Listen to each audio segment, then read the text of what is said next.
Alhamdulillah, wassalatu wassalamu ala rasulillah wa ala alihi wa sahbihi wa man tabi'a rizda amma ba'du.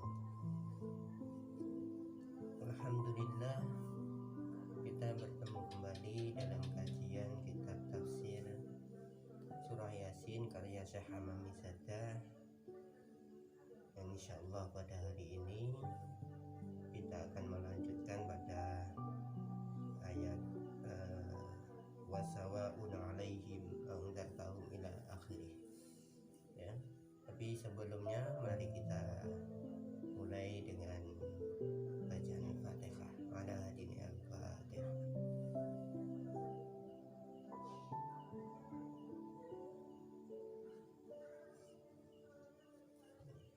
Bismillahirrahmanirrahim. Wasawa'un alaihim a'anzartahum am lam tunzirhum la yu'minun. Wasawa'un lan iku padha uga alaihim ing atase aksarul kaum a'anzartahum utawi yen to medeni sira ing aksarul kaum am lam tunzirhum utawa ora medeni sira ing aksar kaum padha uga ayu'minuna ora padha iman sapa aksar kaum. Nah,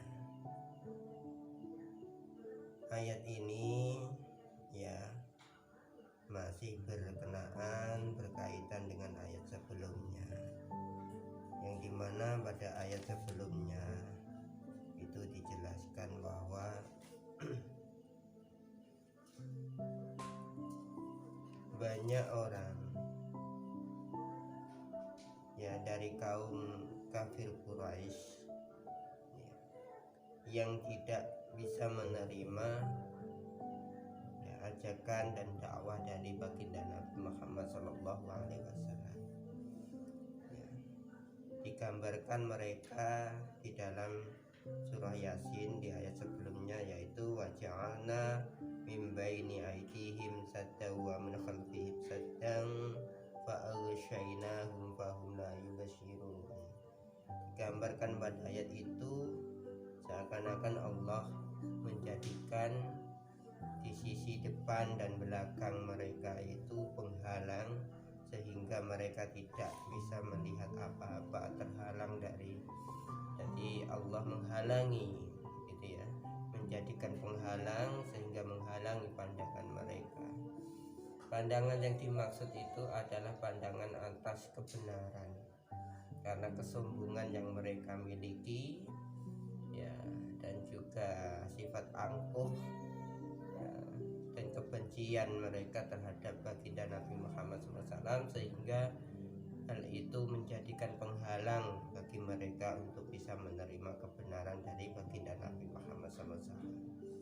Nah, sehingga kemudian pada ayat selanjutnya ya, dari ayat yang sekarang kita baca, yaitu wasawa'un alaihim anzartahum am lam tunzirhum la yu'minun. Ya, kemudian dari kesombongan tersebut yang menjadikan mereka terhalang ya menerima kebenaran, bisa melihat kebenaran ya, dari Islam ya, sehingga ya tidak ada yang bisa mereka terima, tidak ada yang bisa mereka dapatkan ya, meskipun diberikan peringatan keras, tetap saja mereka tetap kafir gitu ya, tetap tidak bisa menerima kebenaran dari baginda Nabi Muhammad SAW.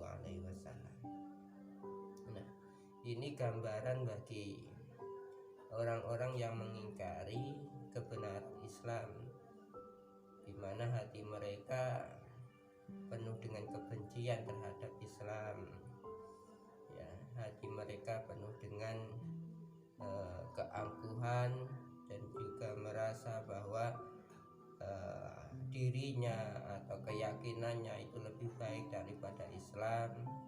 Nah, sehingga ketika diajarkan ya ditunjukkan kebenaran tidak bisa menerimanya karena tidak mampu melihat kebenaran yang ada di dalam Islam, karena tertutupi oleh rasa kebencian juga kesombongan pada diri mereka. Nah, orang-orang yang memiliki sifat seperti ini akan dijauhkan Allah ya, dari rahmatnya dan dari syafaat Rasulullah Sallallahu Alaihi Wasallam. Dan beruntunglah ya, kita yang mendapatkan hidayah dari Allah sehingga jauh dari sifat-sifat tersebut. Oke.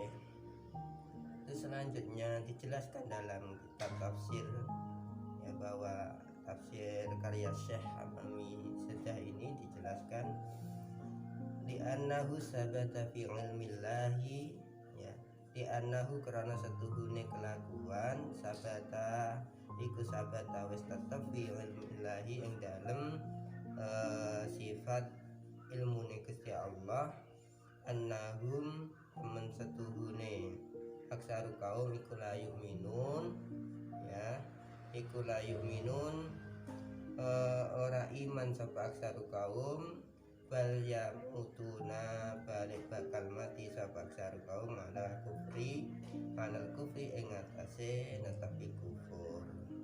Nah, di dalam kitab tafsir ini jelaskan bahwa sifat mereka yang tidak mau menerima ya kebenaran Allah, kebenaran dari baginda Nabi ya, dan juga kebenaran dari Al-Quran ya. Sikap yang seperti itu merupakan ya sifat yang memang ya, Allah munculkan dalam diri mereka. Hal itu karena ya sebab kekufuran mereka itu sendiri ya, sehingga Allah ya memberikan mereka sifat seperti itu tadi ya, memberikan sebuah penghalang sehingga menghalangi mereka untuk bisa menerima kebenaran Islam. Nah, penghalang itu sendiri sebenarnya ya dari kesombongan mereka sendiri ya. Fayadkhuluna bakal mlebu sapa kaum yang mengingkari Allah dan Rasulnya mlebu annara ing neraka. Fa'ala mongko ing atase fa'ala hadza takdiri mongko ing atase iki takdir yakunu ana apa al ingdaru medan-medani iku takidan iku dadi takkid atau nguat-nguati lil hujjati marang hujjah diingkarihim krana keingkarane aksar kaum ya. Nah, ada pertanyaan, kalau memang ya sifat mereka dan juga sikap mereka yang menentang ya kebenaran Allah, kebenaran baginda Nabi itu merupakan takdir yang Allah berikan kepada mereka, atau singkatnya bahwa sikap dari orang-orang kafir Quraisy yang mengingkari ajaran baginda Nabi Muhammad SAW ya, sikap itu merupakan takdir. Jika kekafiran itu merupakan takdir gitu ya, sifat kafir itu merupakan takdir dari Allah, dan ketika mereka tidak mau menerima dakwah dari baginda Nabi Muhammad SAW itu juga termasuk takdir dari Allah. Kenapa baginda Nabi diperintahkan untuk terus berdakwah ya.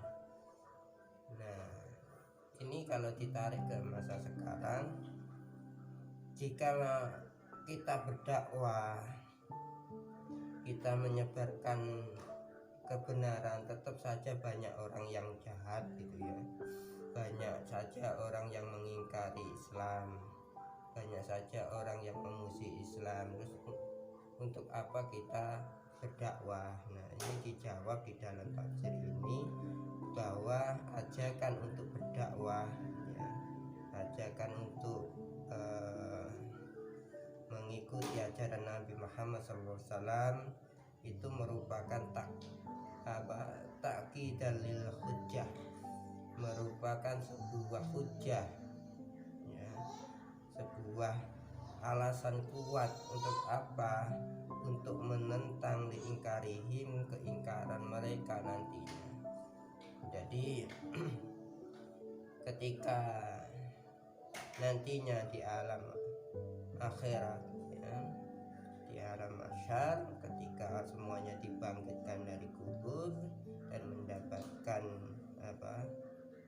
perhitungan dari amalnya, maka ketika itu orang-orang kafir, ya, ketika ditanya atas kekafiran mereka, mereka tidak akan bisa menyanggah lagi, tidak bisa mengelak lagi, karena sudah ada hujjah, yaitu ajakan untuk mengikuti ajaran Nabi, tetapi mereka sendiri tidak mau mengikuti. Nah, seandainya kita tidak mengajak, ya, tidak ada dakwah sama sekali, maka itu akan menjadi alasan mereka tidak mengikuti ajaran Nabi.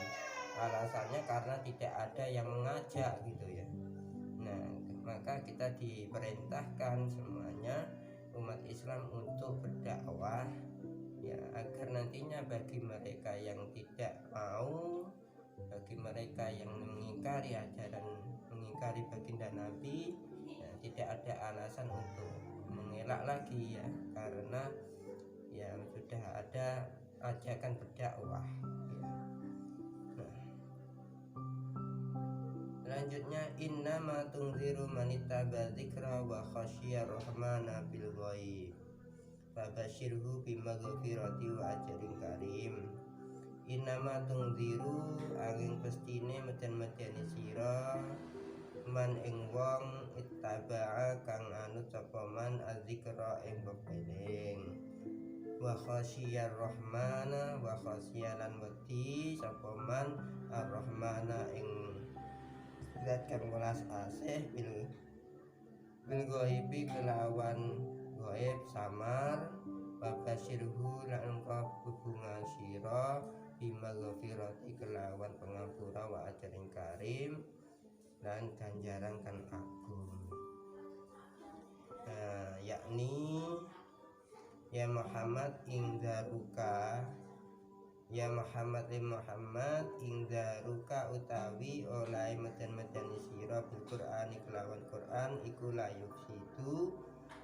layufidu ora maidai ilaman kejaba ing wong amanah kang iman sapa man bilai kelawan Gusti Allah wa birisalatika lan kelawan keutusane sira. Nah, dalam hal ini maka Allah menegaskan bahwa